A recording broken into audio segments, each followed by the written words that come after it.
Jamtoota jaalatamtoota keenya sagantaa keenya kutaa lammaffaa egaa akkuma beekamu nama jaalatamaa fi kabajamaa obbo Adoolaa Duubee wajjin turtii taasisnu amma kan itti fufuta marree sagantaa keenya kana nu hordofaa nu waliin turan immoo affeerra keenya gamanaati kunis jira miidiyaan odeeffannoo tokko odeeffatee ture Gujiin ayyaana qabaa jedhan akkaataan dhaawwan yookaan immoo lakkoofsi ji'a akkasumas immoo jijjiiramni waggaa itti lakkaawwatus addaa jedhan Isaan kana akka kalendariittis beeksisuuf oddoo Abbayyaa fi Galaana deemtanii yaalii baay'ee taasisaa akka turtan odeeffateera kunis jira miidiyaan. Mee dhimma kana Gujiin ayyaana qaba jechuun maal jechuudha? Gujiin Oromoon Gujii lakkoofsa qaba. Oromoon tuntuu lakkoofsa qaba. Kaamma lakkoofsa jennee nuti lakkoofni kunini ergifacha. In ergifate Oromoon. Hin ergifate ka isa dadhabsiisan akkuma afaan isaa aadaa isaa lakkoofsa isaatiif Oromoo waliin jibbane ka ifi appilay godhani malee kama fakkeenya haamilee amma afur 2018 ka jennu kuni lakkoofsa Oromooti. Kan eenyuti ree kun lakkoofsi kun kan Oromoon taane kan eenyuti? Kasamatti kootaati jette abbootiin tiin ayyaana 27 Oromummaanu lakkoofsa addaa qaba. Gaaf samatikii waliin qunnan gaaf faranjii waliin qunnan Oromoon lakkoofsa addaa qaba. Ayyaana 27 jira. Ka walakkaa kana waggaa keessa guyyaa barri waggaan itti jijjiiramu buusa ankalaakkwam jira. Mee ayyaanonni 27 jettan ayyaanonni sun eenyu feemi? Fakkeenya adulaa qara adulaa eegee harrattuu deetti dullatti bitaa qara bitaa eegee sorsa algaajima arba jedhame 27 jira. 27 gee 28 naanna'ee dhufa. Soddomaan dhumata. Caansaan guyyaa 28 irra dhumata. Oromoo Gujiitiif faranji qofa keessa jira. Guyyaa waggaa 12 keessa guyyaan 28 irra akka dhumatu Gujii faranji mala keessatti argitu. Kana dadhabsiisanii nama beeku duudii namni beeku lafarraa dhumatee cullee amma haqaaqaan jira. Hojiirra jira ka jettu hojjadhee ture gaafa waaqoo gamoora jiloon gaafa fuudhu. Baalli. Akan sila dhiyaatu baalli mee bokkoo irratti isaanuu naa beekamtii kennanii jedhanii haalli nadaangesse. Lakkoofsi kun kan Keenyaa miti kan Semetik nuun jedhaa jirtu amma kan dubbataa jirtan. Xeeffannaan kun akka Oromoo guutuutti akka itti fayyadaman immoo akka Gujii qofatti akka itti fayyadamuufidha. Kan ammasin tattaaffii taasisaa jirtan. Oromoo guutuu Oromoo mootii Itoophiyaa gurbaa addunyaa ta'a. Oromoon bari adoo silixaaneentu addaan ga'in hiwa abuuree jira. Hiwa abuuree jira. Lafa ta'ee abuureera. Gaararra ta'ee abuureera. Gisee urjiin seentu, gisee jiini seenu, gisee buusaan martee dhuttu. Mukarra bulee abuureera. Jalaa dadhabsiisan. Addunyaa funtaa jedhee herregaa amma gaafatteef garuu Oromoo guutuuti. Ka kuushiiti. Lakkoofsa kuushiiti abbaan isaa kuushi. Gaafa kuushii dhufu Oromoon Gujii maal jedhaa? Eentu kenne waaqatti kenne jedhan waaqa kenne. Waaqi eentu kenne? Afi banoo kenne. Waaqi afi banoo kenne. Afi banoo galaalcha. Galaalchi haloo ayyaantu kenne. Haloo ayyaantu jira. Warri hiwaa kana gubbaa tana abuuran. Waaqi afi banoo kenne. Afibano galaalchichi haloo kenne haloo ayyaantuun tuni asiimoti galaana jidduu bulchi. Bisaan keessa barbaachi. Hiwaa abuurti. Bisaan keessa gadi ilaalle wanni gubbaa tanaa mul'atti moti bishaan keessatti abuuran mukarratti abuuran gaara gugurdaa Gujiin qabu gubbaa bulan. Ha Oromoo guutuuti mucaa kiyya kati na gaafatteef ha Oromoo guutuuti ha kuushiiti gaafa scientific yoo dhalooti godhute qabee eegee jira. Haga duu qabeera uummataa fi qabee dhaloota eegeera dhalooti gaafa onnatee barbaadee nu barbaachisa dhalooti jedhe. Isin addunyaa nu kama isin barbaaddu ta'a. kama barbaaddu ta'a. Haga saniyaas olii gadi fiinnee ikoonoomii maan jennee wannoon jennu gizee tokko bulchaan aanaati qumbii arbaa bulchaa aanaa bulee horaa inni na deeggare gujii duudii da'u walqin geessaaf shaakkisoo deemee jira, adoola deemee jira, gooroo deemee jira, wanna moobaayil hin jira. Alaaba haloo mokkonnaa deemee jira, aanaa galaanaa deemee kana duudi walti raree jira. Isaayyuu namni amma waan san beeku tartiibessee barbaada hin jiru. Namni waan kana lakkoofsa kan tartiibessee kanaafuu duruu Oromoon akka waliigalaatti ayyaana mataasaa qabaa jira. Guyyaa waggaa keessa guyyaa 365 qunqumee midhaaffatee beeka laakkwate.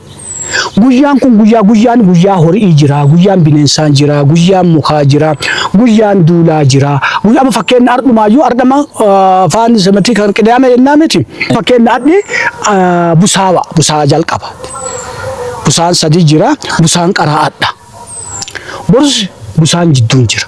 Akkasitti beekee Oromoon guyyaa 365 guyyaa keessatti wannoo godhatti kalkuleetti godhuu dandeetta. Guyyaa 11 waggaa guyyaa 30 dhootte ji'a tokkocha guyyaa 28 iyyuu dhoofte ayyaana buusaa waaqaa guyyaa 7 dhoofte guyyaa 365 qunqumee lafa kee. Mee fakkeenyaaf amma lakkoofsi nuti itti fayyadamnu lakkoofsi kan ji'a jira. Torbeen kan maqaatti yaaman wiixata, kibxata, roobii, kamisa, jimaata jennee waamna. Akkasumas immoo ji'ootan ni waamna. Fulbaana, onkololeessa, sadaasa, muddee, amajji jennee waamna. Isaan kana keessatti immoo bakka afuritti qoonna sadiin kan gannaa jira, arfaasaa jira, birraa jira jenneetu waamna. Isa kanatti hundumaa kun kan keenya miti jennamoo kan dhibii jira jechuudha. Waan kana nu ibsaame sirriitti. Sizinaalee ka jennu ka addi afuritti qoodamu. Addi afurii qoodamu waliin qanna. Maaf isas ka murteessu aduu amma fakkeenya aduun sizinaalii arfan keessa karaa tokko jaallaan deemtu. Kana haloo ayyaantuun hin beetti. Haloo ayyaantuu hima. Guyyaa abbummaa yaa'aa kunu deemee qorata. Haloo ayyaantuu kennaafi. Gartee kun kana jettee kenniti. Sizinaalota waliin qanna. Malee lakkoofsa guyyaa kaji'a kaji 27 Oromoon qofi qaba. Ji'ooti ebli jira, waxabajjiin jira, adoolessi jira, hagayyi jira, birraan, onkoleessi, sadaasaan, arfaasaa, qaamuu jedhee naanna'ee. Kan isa kana maqaa qaba. As keessatti amma ayyaana saree, ayyaana bineensota adda addaa nu dhuftaniitu. Kan akkamittiin beekama ayyaanni kun? Lafa keetteetti abbootiin teenna warri waa abuure jira. Isaanti lafa kee warri haroo ayyaantuun.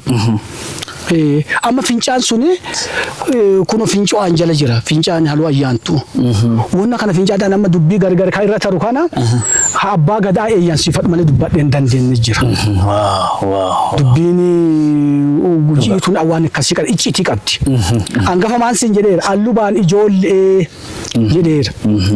Yoo waan kanaayyuu amma nagaafatte addee tuquu hin malle abbaa gadaa eeyyansiifadhe yoonni haa ta'uuti dubbadhu si eebbisee. Afaan banadhu nan jedhe malee qamma sittiin kaanye jira. Garuu wanni kun mara ol jirti isinuma dhaloota kana teettee. Akka irratti hojjetamuuf Oromoo hunda maraan akka waliin gaamuuf maal hojjechaa jirture? Qubaan barreessee jira harkaan. Barreessee ol keera yoo qaamni bulchiinsa qaamni faayinaansi godhu argame kalendeerii afaan sadiin nu qopheessee ture gizee tokko. Afaan Oromoo gujiitiin tsaafee afaan Amaariffaatiin amma namni abzeenyaa afaan Amaariffaa kana waan beekuuf lakkoofsas bira kee ka Ingiliffaa birake afaranjiinis kasootu dhalooti waan dedheera ka dedhe keessa baateetti waan kana waan badu kana dhalooti reebee dhaqqabuu qaba. Akkanuma nuti ilmaan abbaa gadaati nuti Oromoo jecha donteen qaamoleen bulchiinsarra jirtu. Qaamoleen bulchiinsa harkaa qabu. Qaamoleen faayinaansii harkaa qabu. Faayinaansi godhee waan kana sadarkaa gurguddaan bal'isee maxxansee kunoo kiisii kalendeerii amma kunoo kiisii ila jiraamoti. Kama beektaa amma fakkeenya akka kanaa kana amma beeta kiristaanii ka faranjiitiif ka Amaariffaa jala keetteetti. Kama akkanaa kanaayyuu jala keewuu hin danda'amu. Achuma jalatti hojjetame. Achuma jalatti hojjetuu danda'ama waciin biilleen hin qabu. Gaafa dhalooti mitikaa qabu dhalooti mufataa waa ifiitii mufatu. Isa kalee afaan Oromoo gabaa keessaa baasanii turan amma waaqaa toltu. Amma afaan Oromoo afaan hojii ta'ee jira. Jibbatameera kalee. Kun mana barumsaatti argitu kana keessa afaan Oromoo yoo dubban boru mana tamaarii dhufuu hin dandeenye. Hin dhogama. Hin dhogama. Eessaa fidde jedhan. Ijoolleen shirkolfiti. Afaan dubbatamu kan. Afaan Oromoo yas dubbatte. Kanaaf afaan Amaariffaa sirrii waan hin beekneef zimmitaan filannoon kenna. Chaddi jennee waan barsiisaan nuun jedhe san jennee bahu. Afaan sun amma deemee kan miidiyaa kana agartu kan. Lafti Oromiyaa kan amma kukkutanii ka'anii saba dhibii kennaa Oromoo jalaa balleessan. Kan amma kun mootummaa naannoo Oromiyaa jedhanii lattinuu naannoo Oromiyaa jedhanii kan mul'ataattu kana. Kanaaf dhalooti kanas yoo dhaqqabee hojiirra oolchee faayinaansi godhee qaamni bulchiinsa mitikaa qabu yoo tolchee kama nama duudii dhaqqabu ka Oromoo ka kuushii duudii ta'a deeme Oromoo duwwaa saduu. Gara jireenya keessanitti haa dabarru keessumaayyuu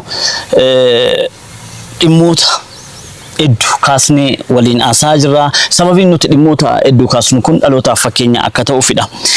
Dhoksaan milkaa'inaa barnoota keessanii fi kan maatii keessanii barsiifachuu. Keessumattiyyuu dhaloonni barnootaaf akka jaallatee baratuuf jajjabeessuun keessan kun maalirraa maddame dhoksaan kun? Inni waaqumarraa nu kennama jennee amantaa qabna garuu dhoksaan kun akkuma hangafa siin jedhe hojii wangeelaatii gizee deddeemu namoota barateef nama hin baratin walakkaa garaagarummaa arge. Garaagarummaa arge. Deebi'ee gaafa kutaa torbaas galu ijoollee waliin jalqabne na biraa dachaate. Qofi afyan. Tun fuudhaa dachaate boruu gumii faa xilawuun duubee faa ayyaanoo biiftuu faa. Didane dachane qofiiti ya gaaddu kan dhufu ta'e. Guyyaa tokko maalti ta'e namni duudiin biraa dacha'ee jennaan fichakshee gubbaa gaara gubbaa mukkunni isa guddaa jira dheeraa hamaan. Yaabee gubbaa ba'ee iyye. Qofaa keessan? Kophaa kiyye. Iyyee Amaariffa tokko jira kutaa sadiitti giximii jedhan nama afaan Amaaraa kanaan. Afaan Amaaraatiin baranna atuun hangafaa siin jedhee. Qaaliin beeka giximii tana. Qabatanitti? Qabadheera. Yaabee gubbattare iyyee giximii taan. ተመራማሪ አትቅሪ ወደ ኋላ ለሀገሬ እንድትለማ ሰርተ እንድትበላ የሀገራችን ችግር መፍትሄው የሚገኘው በበረት ውስጥም ሀብቱን በረበረው በታምር አይደለም። ይሄ ሁሉ በትምህርት ብቻ ነው። ሙከራ ይረባነ ናጦላንክ ኩነቲ ለወጥ ሰፋ በለስ ገንቱ ረባነ ማንት ገለላፈት ማንት maal gubbaa muka gubbaan na yaabani maa isii yennaan tamaariin na biraa dachaa jedhe amma ijoollee dhiiraa fuudhaa dachaa ta'e ijoollee duraa takkafaa intala Iliyaasii Saafii takkafaa taan nuunaa guddifata buuchuta jedhan takkafaa yaame amma ijoollee tan as tabaabbaree ana waliin nuttuu fi bare akkasaan barataniif ifiifu amma sodaa qaba ifiifu waan qofaa ta'ee fi kutuun kiyya inaaf wamma yaaddoo barumsa feetanii garuu qofaa taatan kophaa taan. Kana barnoota ijjannoo baqa wanni guddoon cobdoofsaanii maatii tokko lammeessoon jaartiitiisha. Jaartiitiisha dammaqachiin na gargaara. Gizee gadi ba'u ifin duubayyaatu. Ifin duubayyaatu. Gaafa kutaa 8 ministirii fudhatiisa an jalqabu isiin mucaa kiyya guddaa ciniinsifatte. Mucaa kiyya guddaa ciniinsifatteettuun abbaan kiyya najjeettee narra tarta. Intala si ciniinsifattuun ati qormaata mana barumsaa deemta jedhee jennaan ganaa addee ciniinsifattu abbaa kiyya yaante kadhatte ana. Indegana kan dhaqee fattanamu kutaa 8 qormaata biyyoolessaa ministirii kan jennu kana kutaa 8 irra jira gaafsan. Isin na kadhatteettuun ganaa dosiin hin deein an deemee qormaata kiyya fudhadhe yoo angalu deetteetti muca. Ka isii jedheef tokkiffaanii kana. Lammeessoo ejjannoon hangafa akkuma na xaqqamteettu ejjannoon gari namiiteetti. Katota jaallatamtoota keenya egaa akkuma beekamu nama beekaaf jaallatamaa kabajamaa obbo Adoola Duubee wajjin turtii taasisaa jirra. Ammas turtiin keessan wajjin haa ta'u immoo affeera keenya gamanaati. Kunis jira. Amma mi'ee bokkoo itti jilata malee beeki lafti inni baalli itti fuudha. Mi'ee bokkoo amma Oromiyaan itti yaa'ee gaafa baalli fuudhan dhufaneeti mi'ee bokkootti baalli kennani malee inni achitti moti ka jiru jiltu gujii waan naanas guddaan haa inni haroon laguutti bahu hanni kormatti qalu hanni agaraa sutale dhaqeeti koobaa rakkooti guddaan addeetana jira booroon kormaata jirtu tana haroon lagu achi gubbaa jirti ardaani inni qubatu kayyi dhugoo kana koobi saakarroo duuba jirti hana keetti jilatu kana cuf deemee himee jira lammaa magarsaati innani prezidaantii ana qofaa moti jalleewwan waliin jirra Gujii adina jenne rarre ejjenno waraan san dura dhaabbanne rarre yoo achi waraan kun dachaa'eeti lafti nagoota asitti makalaakaa kan waan hidhen beetta Gujii ko innanteen indemmisema በጆሮ አይደለም ያየነው የሰማነው በአይናችን አየነው ስንንጀራ እናንተን ይሰማል ጉጂ ግን ቅድሚያ ጦር እንዳይነሳ ለምን አልከለከላችሁም ነው ሄደ انا ማስገበቲ ብለ ወራ ካና ነው ሄደ ፍጣኔራ ለሰኔራ ጀደን ይስጃ ኩርነፋ ከስጅርቲ ጃርቲንቲሽ ገሌኑ ፍዳኔ አችን ኑራፉ ዳኔ ሽንት ቤት ነቀን መለዱ ማታኔራ ፍጣኔራ hinjiran ጀደን ወራ ከየ በለሰ ይሰደው ዳዳት jartintish idati miti adde jirachu kenna damma cinkini sani mana hidara dabare inna gize malti kana khasef ejannon kiya abban kiya gafa jolle obboleyan kiya huji qodu ata gujiti yedena ata gujiti guji sikennera ata firallemot ata wannama dibiti mot ata gujiti guji qabaddu jed obbolesa kiya guddan ati guji kesan galin ati hafirati fira qabaddu so abba kotina ken ata gujiitu waan gujii dubbadhu naan jedheera waaqa isaatti nagargar waan hamtuulle yoo teete gujii mucaa oromooti fayyaddi taanaan mucaa oromooti fayyaddi taanaan gara duubaan deebi'u. Oromoon beeksota ayyoota keessumaayyuu seenaa hedduu of keessaa qaban baay'ee qaba. Isaan keessaa immoo Oromoon gujiin ayyuudhaan beekamoodha. Bu'uura taasisuun kun jira miidiyaan egaa ayyoota torbeedhaan namoota dhalootaaf erga dabarsu kan jedhu kan isinii dhiyeessuufis kanaafi marree turtiin keessan ammas immoo wajjin atum affeerra keenya gamanaati. Turtii gaarii qabaadha. Dhiyeenya kanas turtii gaa'ela keessan kan waggaa 40 kabajuu keessan dhageenyeerra irras argamneerra. Bagattiin singee dura garuu hundumaa dura bagattiin singee mee muuxannoon gaa'ela keessanii qabdan kan dhalootaaf fakkeenya ta'uu danda'u hordoftoota keenyaaf keessumaa ayyaaneffattaniitu ijoolleellee gaafuma sanallee barsiifattanii eebbisiiftaniitu kanas daawwatee ture kunis jira miidiyaanii mee ni kun dhalootaaf fakkeenya maalii ta'a dhalootaaf bu'aa maalii qaba isa jedhume itti aceenu gara haala jireenya keessanitti jireenya kana an jidduu anetti guddadhe jidduu abbaan dhaleetiif jidduu matsaaf qidduusii walakka guddadhe Ichiti bi guddoo hin qabu jaarti kadhadhu haadha manaa kiyya yoo kadhadhu nama lamaanii mari'adhee kadhadhe abbaa kiyya himadhe abbaan kiyya kaaya beeka yoo amma intala fuudhati jette intala tana amma nama si hawwadatu yoo as keessa hin taa'ima teessana isiin gaafatte keeti kana jedhee adda baasa hafuura akkasii qaba abbaan kiyya keetii mutii adaalan bahin jedha تأتي فود ولله تاني هو كرر خرطني المال تأتي الماء خرطني الماء جوفا كرر كمالي خرطني هذا مناطق تشوفي كان عارف نما اللي مكنا واقع يونا كين يسرنا على واقع جافا جارتي تجاهودات أباك يهمت أبانك يد إلالي تواتي تأتي يفوت ومان تاتو ونانجد إيجا أباك يرابو فتن دوبا gara beete kristaan jaaruli beete kristaan gara qeesii geesse qeesiinis waan nagorse abbaa kiyyaat qeesotattu abbaan kiyyaa baay'ee kiristaanaa muti waaqeffata isaanti na fuusis icciitiin guddoon hin jirtu icciitiin guddoon waaqaaf abbaa kiyyaat qeesiin wal fuudhi kenna waan ta'eef haga waggaa 40 amma onana isin waliin bifannu kana haga geewu jaartiin tiyya ichiti ijoollee sanatti barsiisnu guddaa isin naga haga guddaa isin amma isin jirtu malee sila hangafa durutti dasna jedha isiidha ana caala ijoollee sana mana keessa namni qabu isi ijoollee sana kana dhageettu namni tolchu isi kiristinaallee mana kiristaanaa keessa leene asiin immoo gujooma akkuma hangafa ganama yennaa dubbannu aadaa gujiitiif aadaa wangeelaa wal simsisiisa dubbii jenna safuu wangeelaa safuun gujii intalti annale safuu gujii ittima beette wallaalte hojiirra ulfata dhaddee isi achi keessa guddinya achi keessa guddinya gujii fi wangeela jidduu waan guddinyeef le'iin isin dhaggitan le'iin eebba kanaan nagoota icciitiin isi kana alatti waan beeku waan dhibiin qabu ka waaqayyoon nuu kenne alatti haati manaatii guyyaa tokko yoo si walti buun gara namaa dheetteen beektu sokkiteen beektu gara gujii kana dubartiin sokkiti.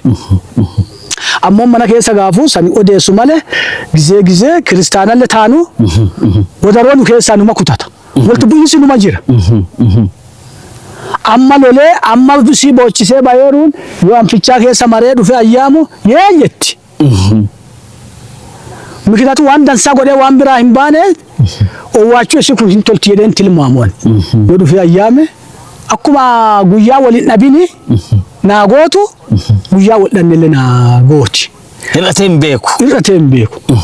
Yakkaati ya guddoo waliin qabdu adusi yakkaati ya wal qabdu taate oleti ya waliin waggaa shaamaa wayii qarsiifannee gadi baana fuudhi ulfinnaa heeruun ulfinnaa addeen bultoo qulqulloontuuti jette qoonqoon waaqaa jenne ol deebina malee hin beenu. Ijoolleen tiyya soddoodhe ijoolleen tiyya ta dura tiyya fuute ijoollee tiyya dhiiraa tanaa walitti dacha'anii amma wayyaa tanaan beennellee yooma amma eebbaasanii fidanii natti ka uffisan kaati argite miidiyaan keeti kanallee keessi jiru kan arge ijoolluma tiyya godhe malee kana ani hin beeku muuxannoo akkasii hin qabnu silixaan akkasii dheeraa hiixate hin qabnu barnoota kanallee amma hangafaati haasuun akkuma naannoo teennaati addee namni dhaqqanne jenna malee amma waan guttoo baranne dilii akkasii deennee jennu waa ifisaan wama hin qabnu akka naannoo teennaatti fidaloota laakkonnee jirra isa digirii maanii jedhu kana malee waan guddoo hin qabnu ijoolluma tiyya tolche. Meeqa qabdu ijoollee kana dhiiral shamarran mee akkam guddifattan? Ijoollee 10 qaba waaqayyoon kanaa kenne. Dhiira 4 qaba, dubara 6 qaba. Baay'een dubara jechuudha. Baay'een dubara akkaataa itti ijoollee tana itti guddifannu an kophaa kiyyaan guddisu jaartii tiyyarra wanni siina dhufti gara kiyya. Hangafoota jalaa ka'an. Marii geggeessina mana keessatti. Marii geggeessina makaaneetuma ijoollee balleessite hin dinnu. Ahujii biyyaatti abbaan kiyya maanii naa kenne jedhee rangafaayyuu gujii naa kenneera ahujii gujiitii deema bulchaa biyyaatti dubbii midhaasan namni wal dhabe araarsaa olii gadi deema kaan malee dabalataa hujii wangeelaatii deema ana biratti deetteen beektu jaartiin tiyya. Halaqaa qofan na bira dhalate. Halaqaan tuni guyyaa maskarame handi dhalatte. Sababi isiin na biratti dhalatte malee sila dhalatti turte. Ayyaana ture gaafa sana. Ayyaana namni guyyaa maskarame handi waan namni walitti dacha'uu fi guyyuma kana ciniinsifatte jaartiin. Katamaa kanallee galle katamaa garbaa kanallee galle sa'aatii 12 duuba intalti durraa shaamaa bita jettee suuqiin dhattu. Seera dabarsa. Mana keessanii seera tumattan? Seera tumanne. Yooki shaamaa dursa bitanii lafa kibaame biraatiin koo akammaa kanan jiru. Shaamaa dursa dura keenti. Eegame biraatiin dhuttellee. Yoo shaamaan sun mebraatiin shaamaan sun hin jirre taate jaartiitii dhaqee bita. Yooki ijoollee dhiiraatti dhaqee bita. Yooki anaaf bita. Ijoolleen shamarraanii shaamaa bitaa suuqii dhaqaa jettee hin baatu maatiin tiyya mara beetti. Namni sa'aatii san bahee jennaan dambii tareera hin digamu. Kun mirga daa'immanii yookiin ijoollee miidhuun ta'u ofitti amanamummaa kan qaban hin taasisu. Akkam ilaaltan kana? Anatti wanni xiqqoon jiru dhaan xiqqoon jiraachuun mala. Suuqii dhattee halkaniin dukkanaan muka jala dhaabattee katamaa keessa barandaa dhaabbattee dhiiraa haasa'uurra. Suuqii dhattee kaatee hin bita jettee kaatee dhalootaa miti isaan bari nama. Duudin keenya Yesuusii dhugeeffate malee nuti Yesuusii miti. Suuqii dhattee halkaniin ta'uurra miidhaan sun fidurra. Miidhaa kana wayya. Kana wayya. Itti lamaan isaa beektu garuu kanarra immoo ijoollee kana baraaruudhaaf kana wayyaa jettan. Kana wayya. ከብዙ ክፉ የተሻለ ክፉ ሀጀቱሳን ፈየደሙን ድርቀመታ ኢልሜተነ ልቡት ኬቴ ለሚ ማቲ ፈየዱ ለሚ ቢየ ፈየዱ ቦቴ አባ መናቲ እሺ ዳቀቢሳፍ ከራ እሺ ሜዱ ትላክቴ ምርጋቴ ትላክቴ ቦሩ እንተልሱን ባድ እንተልሰንት ፈራዱን ልክን ተው ተጠያቂ ትሆናለህ ዋቃጁ ስትከነጅር ነትከነጅር ኢልሜተን ሀዳ መናቲ የነትከነጅር አዶኩም ኃላፊነቲ ከነቀቡ ቤካ ገለክሰ yosin badde bari isi faradur isa sadi santi jir jalaan yoo intala san jedhee laalu sadiin sun gara kiyya kalaalu san yaada keessa galchuu galchee akkas godha. Gattaniittu haala guddisa kanarraa. Na xaqqameera jedhee fudhadhaan guddisi kiyya yoo nama dhibii biraalleetti waan hin barbaachisne teete anaaf na xaqqameera. Dhalootaaf maatii abbootii ergaa dabarsitame. Ergaan an dabarsu inni massaabata. Ilmeen guddisa batti. Guddisa balleessinee dhaloota bada jedhuu hin dandeenye. Kun nama guddaarraa eeggatama malee dhaloota waan murteessinu hin qabnu. Dhaloota wanni gorsu. Namni qotee bulaa akka qotee bulaatitti eenyummaa fi beekee. Horsiisee bulaan akka horsiisee bulaatti beekee. Hakatamaa galee akka katameetti if beekee. Qixxaana hawaasu ajjiraatu saniin ilmee sirrii qabee yoo siin yabaab gorsa xixaa dikaa. Isan hin jaalattan kana. Ilmee dikii isan jaalattan. Nuti itti amanna. Mooyyalee yoo si hoosittu adu hoosittuu baacha if keessa. Yoo mooyyalee san hin baasin barii miilli hin bottoa. Cubbuun hin mi'ootti. Ado cubbuun mi'oottu ado mi'oottuu ditta irra. Yoo ati ilmee tanan gorsin yoo ati waa wal jedhin waa isii yeroo isii fayyadu addee fayyadu jennaa oolchin dhalootiin bada. Dhaloota eessa deema? Kun akka amma dhiirti dhiira fuutu kan adeemu. Hadhalaan dhalaa fuudha jedhu kan adeemu. Silixaaneen hundi si faayidaan qabdu. Faayidaa silixaanee adda baachee fayyadamuu qabdu. Gizee tokkos kennee jiru yoo ol kaatte malee. Ani silixaanee yoo irra deebisu barbaachisaa ta'e silixaanee ani akka badalaa shawweetiin ilaala. Badalaa shawwee murtee fiddee agidaa horii kennite isa shalaqqatte kanas irraa fuute horii kennite kaan kossite bilcheessite isa bilchaate kana irraa bonqifatte nyaatta. Undoosa ammallee horii kennite malee isheetti amma kuma fidde hoofi akkana jedhuun hin kutattu. Addeen si fayyadu silixaaneen ዘመናዊነትን አደስ ፈየዱ ፈየደንተ አደስ ፈየነት ጋታ ማለ ዱዳ ሳዱዲ ሳየና ፉዳን ኩናማ መከራ ከናት ዱፋ አባ ኢልሚ አባ ናጌን ኢንተልቲ ሃዳ ናጌን አንጋፊ ማና ናጌን አማ ባሊን ከ ወጅሎት ናጌን እንዲካን አናዩ ሚት አናረገታ ሞቲ አንጋፊ ሳጅሎ ጅሎ ደገው ቀብ ጨቀሱ ቀብ ቤተክርስቲያን ጨቀሱ ቀብ ጉዳ ከከቲ አንጋፋ ከነ ሶዳቹ ቀብ ወንታ ከነ ዮሚ ዳሲኔ ኢሳ ሲልጣኔ ሰኒስ ፓርቲን ፈየዱ ፉኔ አዳ ከነስ ፓርቲን ፈየዱ ፉኔ ዮ 50 ወልት ፊነ ሰበከነ ተርካፈቺሱ ደንደና ማለ ባሩንሲ ዱፌ ከና ከዋን በርባቺነ ባሩንሲ ባርኑ አማየሲ ሳፊ ከዱፍ ኑ አማየሱ ፍኑር ማለ ባሩንሲ አካት ዋን ከጋተ አዳ ከጋተ አፋን ከጋተ isa jalla fuute kaate akka finyaa qilleensa irratti afuufamee gallakkisaniiti dhaloot kanarraa yoo if eegate abbaa dhagee haadha dhagee angafa dhagee ollaa dhagee waan amtuurra yoo if baraare waan dansaa dhaguu danda'a jedhee angama kiyyaan gorsi an dabarsu isuma kan. Egaa kabajamtoota jaalatamtoota keenya keessumaayyuu egaa nama jaalatamaa fi kabajamaa obbo Adoola Duubee haala jiruuf jireenya isaanii fi hawaasummaa keessatti qabanii fi akkaataa itti maatii guddisan akkasumas immoo teekinooloojii ammayyaa keessatti maal akka fakkaatanii fi ergaa isaan nu dabarsanidha kan isin biraan qaqqabsiifne. Maarree kunis jira miidiyaan egaa torbeedhaan namoota bebbeekamoo fi jaallatamoo akka kanatti adamse keessumaayyuu egaa kunis jira miidiyaan istiidiyoo isaati ala magaalaa Garbaatti argamuudhaan ayyuu beekamaaf jaallatamaa kana isin dubbiseera. Maarree sagantaa keenya kutaa lammaffaa asumarratti kolamna sagantaa keenya keessummaa biraa mata duree biraa fi namoota jaallannuu fi bebbeekamoo biraa hanga wal garuutti ergaa guutuu isaa subscribe like share comment gochuudhaan YouTube channel keenya yaadaaf qeeqa keessan nu kennuu dandeessu. Kunis jiran torbeedhaan namoota bebbeekamoo akkasumas immoo jaallatamoo kan isinii dhiyeessudha. Egaa sponsor keenya kabaja Action for Zanity Ethiopia. Action for Zanity Ethiopia ga namoota uumamaa fi namtolchee akkasumas immoo namoota rakkatan godina Gujii fi godina Booranaatti kan deeggaruun beekamudha.